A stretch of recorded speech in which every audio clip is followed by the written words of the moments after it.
ಪ್ರಧಾನಿ ನರೇಂದ್ರ ಮೋದಿ ಅವರ ಸಮರ್ಥ ಆಡಳಿತದಿಂದ ಭಾರತವಿಂದು ವಿಶ್ವವಂದ್ಯವಾಗಲು ಸಾಧ್ಯವಾಗಿದೆ.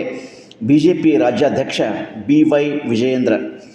ಪ್ರಧಾನಿ ನರೇಂದ್ರ ಮೋದಿ ಅವರ ಸಮರ್ಥ ಆಡಳಿತದಿಂದಾಗಿ ಭಾರತವಿಂದು ವಿಶ್ವವಂದ್ಯವಾಗಲು ಸಾಧ್ಯವಾಗಿದೆ ಎಂದು ಬಿಜೆಪಿ ರಾಜ್ಯಾಧ್ಯಕ್ಷ BY ವಿಜಯೇಂದ್ರ ಅವರು ಅಭಿಪ್ರಾಯಪಟ್ಟರು. ಬೆಂಗಳೂರಿನಲ್ಲಿ ಗುರುವಾರ ನಡೆದ ಬಿಜೆಪಿ ರಾಜ್ಯ ಕಾರ್ಯಕಾರಿಣಿ ಸಭೆಯಲ್ಲಿ ಅಧ್ಯಕ್ಷತೆ ವಹಿಸಿ ಅವರು ಮಾತನಾಡಿದರು.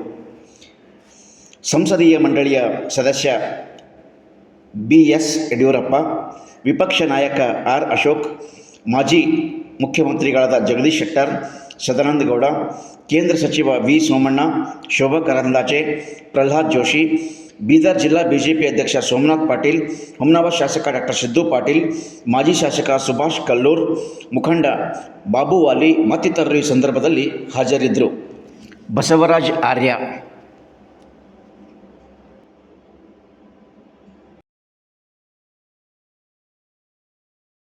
ಯಾರು ಕೂಡ ಗುರುತಿಸೋದಕ್ಕೆ ಸಾಧ್ಯ ಆಗ್ತಾ ಇರಲಿಲ್ಲ. ಆದ್ರೆ ನಮ್ಮ ಪ್ರಧಾನಮಂತ್ರಿ ನರೇಂದ್ರ ಮೋದಿಜಿಯವರ ಕಳೆದ 12 ವರ್ಷದ ಅವರ ಆಡಳಿತ ಅವಧಿಯಲ್ಲಿ ಯಾವ ಭಾರತ ಇವತ್ತು ಜಗತ್ತಲ್ಲಿ ನಮ್ಮನ್ನ ಗುರುತಿಸೋದಕ್ಕೆ ಆಗ್ತಾ ಇರ್ಲಿಲ್ವೋ ಅಂತ ಭಾರತ ಇವತ್ತು ಜಗತ್ತಿನ 4ನೇ ಒಂದು ದೊಡ್ಡ ಆರ್ಥಿಕ ಶಕ್ತಿಯಾಗಿ ಹೊರಹೊಮ್ಮಿದೆ ಅಂತ ಹೇಳಿದ್ರೆ ನರೇಂದ್ರ ಮೋದಿಜಿಯವರ ದಿಟ್ಟ ನಾಯಕತ್ವ ಕಾರಣ ಅನ್ನೋದನ್ನ ನಾವು ಈ ಸಂದರ್ಭದಲ್ಲಿ ಬಹಳ ಹೆಮ್ಮೆಯಿಂದ ಹೇಳೋದಕ್ಕೆ ಇಚ್ಛೆ ಪಡ್ತೇನೆ. ಇವತ್ತು ನಮ್ಮ ಕೇಂದ್ರ ಸರ್ಕಾರದ ವಿದೇಶದ ನೀತಿಗಳು ಇರಬಹುದು, ರಾಜತಾಂತ್ರಿಕ ನಡೆಗಳಿರಬಹುದು, ಇದರ ಪರಿಣಾಮ ಏನಾಗಿದೆ ಅಂತ ಹೇಳಿದ್ರೆ ಇತ್ತೀಚೆಗೆ 25ಕ್ಕೂ ಹೆಚ್ಚು ರಾಷ್ಟ್ರಗಳ ಒಕ್ಕೂಟ ಆಗಿರ್ತಕ್ಕಂಥ ಯುರೋಪಿಯನ್ ಯೂನಿಯನ್ ಭಾರತದ ಜೊತೆಗೆ ಒಂದು ವ್ಯಾಪಾರ ಒಪ್ಪಂದವನ್ನ ಮಾಡಿಕೊಂಡಿರ್ತಕ್ಕಂಥದ್ದನ್ನು ಕೂಡ ನಾವು ನೋಡಿದ್ದೇವೆ.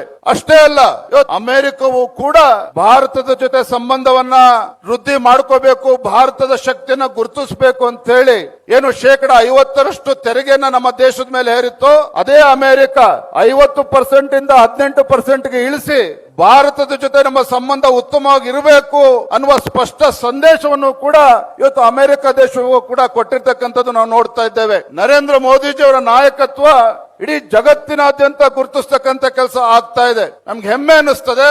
ಸ್ವಾತಂತ್ರ್ಯ ಬಂದ ನಂತರದಲ್ಲಿ ನಮ್ಮ ದೇಶದ ಯಾವುದೇ ಪ್ರಧಾನಮಂತ್ರಿಗಳಿಗಷ್ಟು ಗೌರವ ಸಿಕ್ಕಿರ್ಲಿಲ್ಲ. ಇವತ್ತು ನಮ್ಮ ಪ್ರಧಾನಮಂತ್ರಿ ನರೇಂದ್ರ ಮೋದಿಜಿ ಅವರಿಗೆ 25ಕ್ಕೂ ಹೆಚ್ಚು ರಾಷ್ಟ್ರಗಳು ಆ ದೇಶದ ಅತ್ಯುನ್ನತ ಒಂದು ಗೌರವನ ಕೊಡ್ತಕ್ಕಂಥ ಕೆಲಸ ಇವತ್ತು 25ಕ್ಕೂ ಹೆಚ್ಚು ರಾಷ್ಟ್ರಗಳು ಮಾಡಿದೆ ಅಂತ ಹೇಳಿದ್ರೆ ಇವತ್ತು ನರೇಂದ್ರ ಮೋದಿಜಿಯವರ ನಾಯಕತ್ವ ಇಡೀ ಜಗತ್ತು ಒಪ್ಕೊಳ್ತಾ ಇದೆ ಅನ್ನೋದಕ್ಕೆ ಮತ್ತೊಂದು ಸಾಕ್ಷಿ. ಹಿಂದಿನ UPA ಸರ್ಕಾರ ಇದ್ದ